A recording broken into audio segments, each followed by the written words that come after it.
Nandiyan ka tayo kung magkakadami. You are telling that you have a business at them, but in reality, you have no business. Tell me. Ito. Sigurado ka lang business permit, ha? Sigurado ka lang business permit niyo. Check the tenanted permit. The city. Please. Please lang, isabdin nyo that or else kayo na. Please, get out. Please. At any rate, hapin ng Rudy. Matamalag yung confrontation. Please. Papayo kayo mga kayo hindi tuloy. Please lang, mag-ingatin na. Pagsasalitaan ka nagdadami dito sa bahay na kayo, patakilin mo nagdadami. If you really meant for the cross, not this one. Wala na kasday. Ano nga, ipakita ka kagabi yung media ka nagdadami, influence ka nagdadami. Ikakita ko yan. Please ma. Rundo ka. Tapos magkanda ka nagdadami. Nakita po yung kinugitay man lang na. Kinugitay man lang na. Please lang, rumor kayo lang kasi. Please. Hanggang mabaling na bigyan niya datoy. Naglawag din bagat na nagkata kayo. Nag-retire ka nagdami din. Kanya lang naman na may gisakay ka datoy, no? We are only seeking for the truth. And nothing but the truth. Please. Isabi mo man lang yan. Ano mo na may hindi, please. May sakong witness po. Well, sumunod ka pa sa audit sa camera ka. Please lang. And rest assured that I will not be the one to take care. Pamati kayo. I-inhibit ko di bakit? Because I will be the one to present what is going to be presented here. Ano?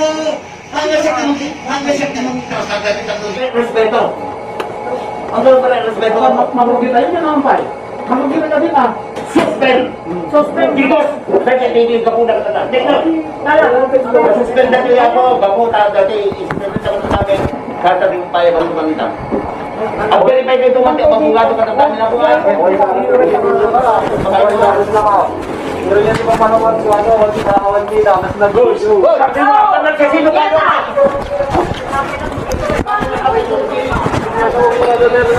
Siyempre, nakarapin kami na tagal, bibigyo ka na.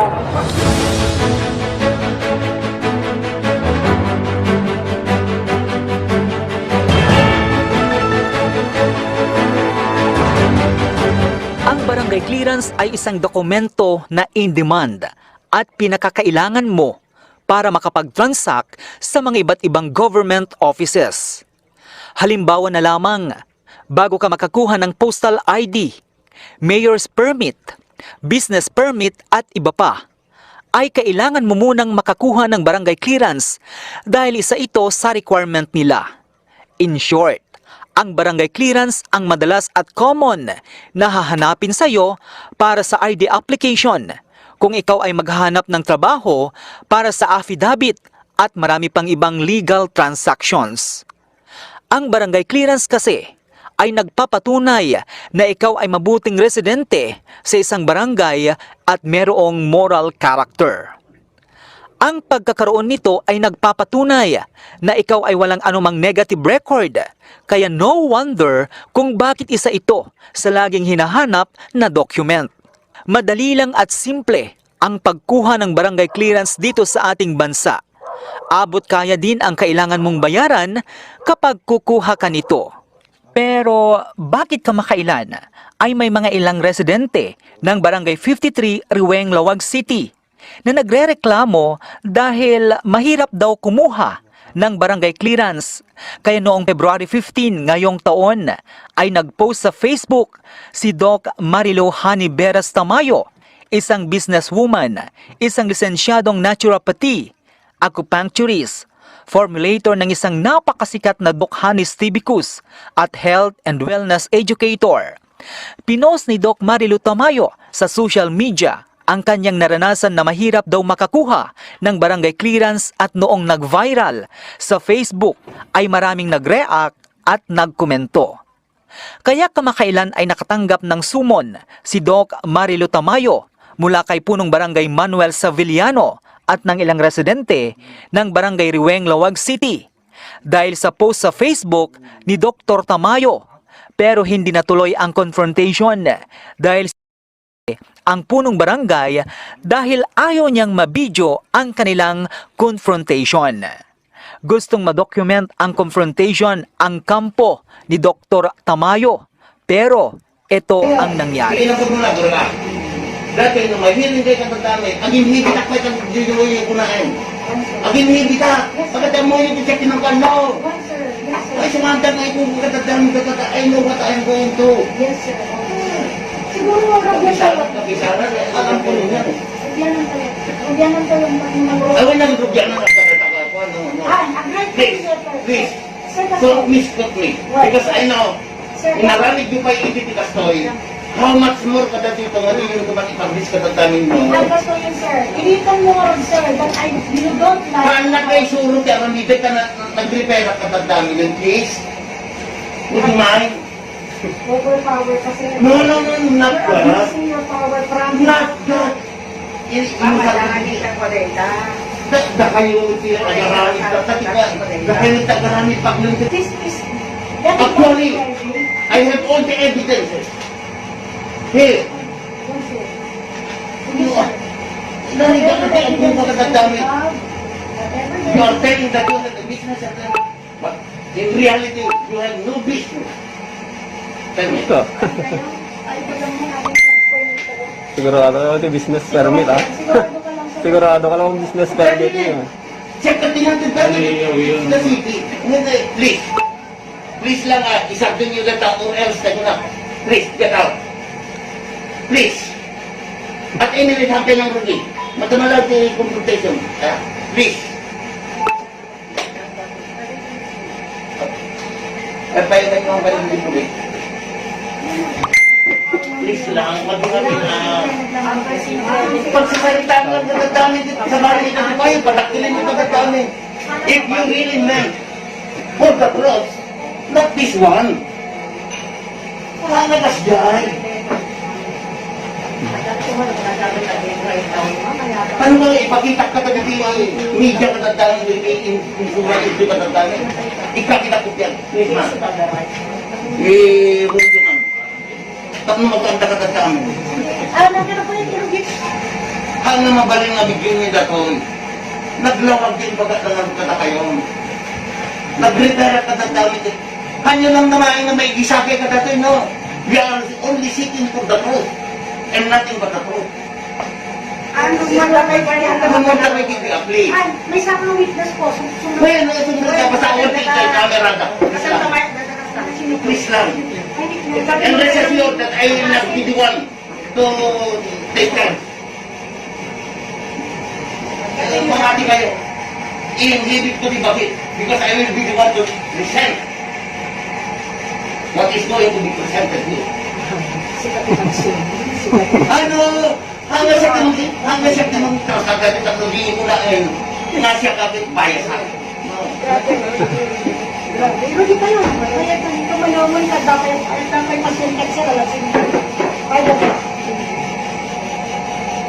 Sa nangyaring mainit na pananalita ni punong barangay Manuel Savillano sa loob ng barangay hall sa kampo ni na Dr. Marilo Tamayo, ay gusto nilang idulog sa mas mataas na antas ng gobyerno at nanawagan din siya sa Department of Interior and Local Government para sa isyong ito. Nagkaroon kasi ako ng summon sa barangay namin, Joey, because of isang Facebook na tinag ko na I am calling the attention of our DILG Yusek Dinyo, Martin Dinyo, because fed up na ako sa barangay captain namin dito sa barangay 53, Riweng, Lawag City, dahil napakatagal ng process ng mga barangay clearance namin. Hindi ako alam mo yan, very friendly ako. Everybody knows I am very friendly. 'Di ba? Yung parang hindi ako problema sa isang barangay. Pero itong kapitan namin, dahil ako din, kahit naman sino napupuno na for how many years na ginaganon po kami. So sabi ko, attention or calling DILG, USEC, dinyo. Ganon, nabasa nila yon. Siyempre maraming comment dahil marami akong friends. Ang masakit dito, yung nag-comment na taga-Riweng. May summon ako, may summon din sila. Nakakatuwa nga, Joey eh. So ngayon, So hindi lang ikaw, Doc? hindi lang. Kung sino yung nag-comment doon sa Facebook na yon, yung tinag ko na calling DILG, USEC, Martin Dinyo, pati sila may summon. So, to cut the story short, pumunta kami itong Sunday nga to na I invited you actually dahil bakit ko gustong i-video para maliwanag po sa lahat kasi sa tagal-tagal na nang may service na nandito yung kapitan namin, may mga ugali kasing ayoko na parang kasi gusto ko clear lang. Kaya nga ine-explain ko, if you go to our video, na kapitan, hindi ito para sa yung bibigyan kami ng para to clear things over. Na malinis at malinaw sa kabaranggayan natin na ang pagkuha ng barangay clearance ay madali lang. Abe, nakita mo naman, binastos ka, Joey, pinapalabas kayo, tapos lahat ng telepono natin, pinapakonfiscate sa barangay tanod niya, na hindi daw pwede siyang i-video. In fact, may tumawag din siya sa PNP Police. Sabi daw ng PNP Police, I don't know if it's true, na sabi daw ng PNP Chief, nasa video po yan, na bawal daw. Ganon din, nakausap ko ang isang DILG tawag dito, employee. Opo. Kinausap ko siya, ma'am, this video is for the sake na para clear. I just want to clear myself. Hindi ko po ito gagawin as evidence. Inexplain ko kay DILG. So in fairness to DILG, sabi niya mag-usap kayo.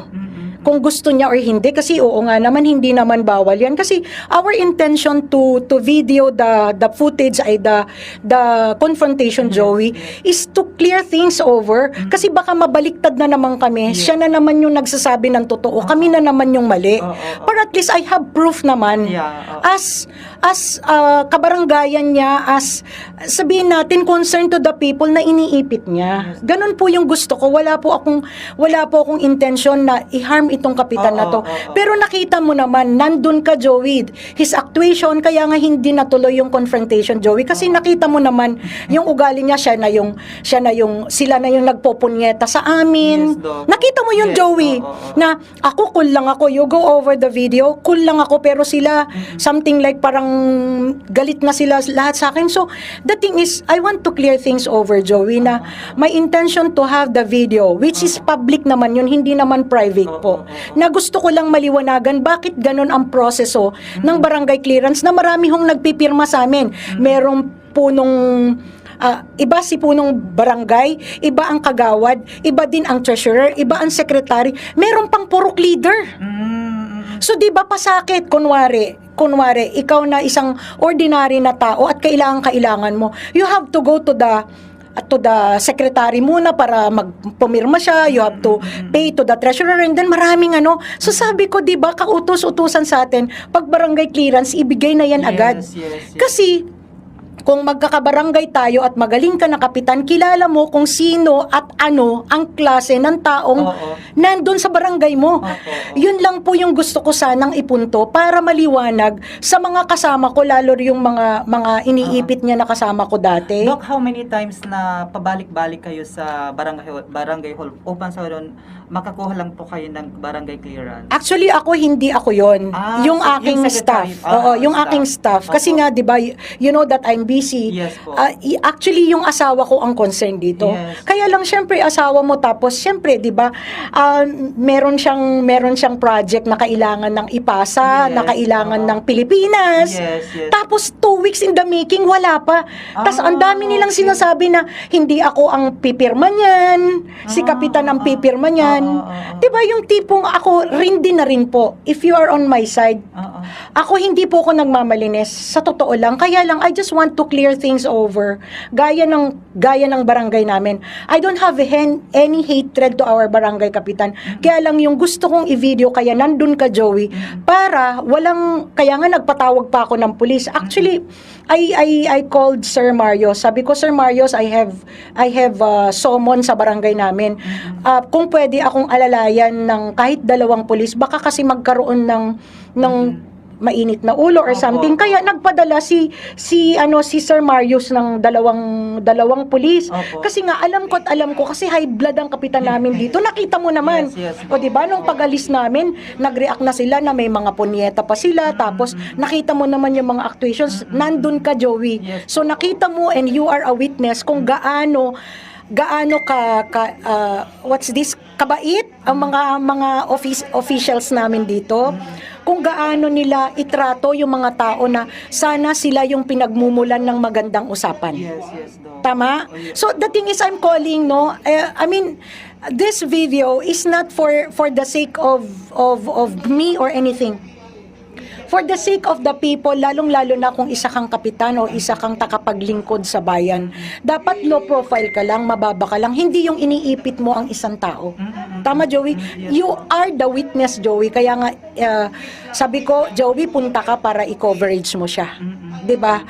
Pero nakita mo naman, hindi po natuloy yung confrontation namin because nagkainitan na, marami na kaming naririnig na pasaring na ako daw walang permit, o 'di ba? He had all the evidences. Kaya nga sabi ko, siguro mas maganda makarating ito sa DILG province, DILG city, and kay Yusek Dino para makita nila kung gaano klase ang mga ano natin, yung dito sa amin. Ikaw mismo ang diyan, Joey. Ikaw ang naka-witness sa kanila. Kaya I hope and I pray, this is not against anybody else. And this is not against me or anyone else. Okay po? Doc, sinuspende niya yung confrontation. So, ano po ang balak ninyo ngayon? So, pag may schedule ulit, pupunta ba kayo? Or ano po yung next move ninyo, Doc? Hindi na ako pupunta, Joey. I'd rather go to a higher court. Siguro sa DILG Lawag siguro, or Ilocos Norte, or maybe I can directly go to the Yusek Martin Dino para, alam mo, sabi ko nga, if these kinds of politicians that we have, nasa mababa pa sila. Ayaw nilang pakundangan yung mga tao. Di mas lalo kung nasa taas na sila. Nakabukas ang pinto dito sa JCQ Online TV at JCQ Net TV ang maging pahayag o sagot ni Punong Barangay Manuel Saveliano sa isyong ito.